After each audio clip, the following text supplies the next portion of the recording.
Diary of a Mad Blender, A Week of Managing Every Spare Minute, from the Wall Street Journal, March 22, 2000, by Sue Schellenberger.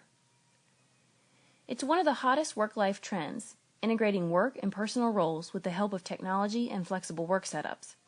I work from home, but there's certainly more I could do to integrate my work and my personal life. And as a chronic stretcher of deadlines whose home office looks like a landfill, I could use some help. So I trekked to a bookstore for an armload of time management and life balance books and tried some of their tips for a week. A few notes on the results follow. Thursday. Heeding author Kathy Peel's advice to never underestimate the potential of small snippets of time in Be Your Best, the Family Manager's Guide to a Personal Success, I begin splicing work into unoccupied moments.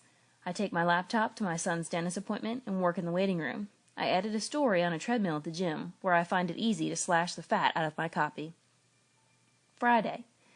To integrate some play with my work, I quit my office a couple of hours early, pack my cell phone and laptop, and drive my kids to a nearby ski area for a little night snowboarding.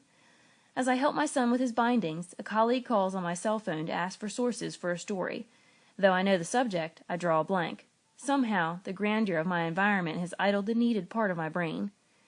After a stint on the slopes, I head to the lodge to work. My son bursts in. "Did you see me? I was bombing it," he cries, thrilled by a rocket-fast run. Disappointed that I wasn't watching out the window, he leaves. At this moment, I realize my presence is a pretense of little value to him. I'm actually consumed by my work.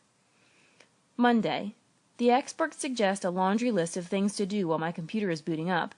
I love one bit of advice from Family Education Today, a newsletter. Write a postcard to a friend. But when I try taking a mini vacation, closing my eyes and breathing deep, I can't seem to relax. I try another tip. Meow loudly like a cat to firm your facial muscles. While I enjoy acting like an animal, our family Labrador, cat, and kitten gather in a puzzled circle around my chair. Then the kitten bites me in the ankle and runs away. I wonder what human coworkers would do. Revved up to twitch speed, I pick up my voicemail on my cell phone while driving my kids home from school and listen to a time management book on tape. Though I get it all done, my brain feels like Los Angeles after an earthquake. Later, I discover that amid the self-imposed pressure, I forgot an editor's request that I review some copy that evening. I apologized, but the damage is done. Tuesday. In Take Back Your Time, Jan Jasper advises getting little tasks done while watching television. I try opening mail and sorting work papers into stacks. I make a big dent in my office piles. But my daughter, who usually looks forward to watching TV with me, leaves the room. Wednesday. By week's end, I am an also-ran in the X Games of Extreme Integration. My experiment has indeed made me more efficient. My office is neater, and I'm embracing some of the integration tips permanently, such as writing some postcards during free moments and taking work with me to do while waiting in doctor's offices and other appointments.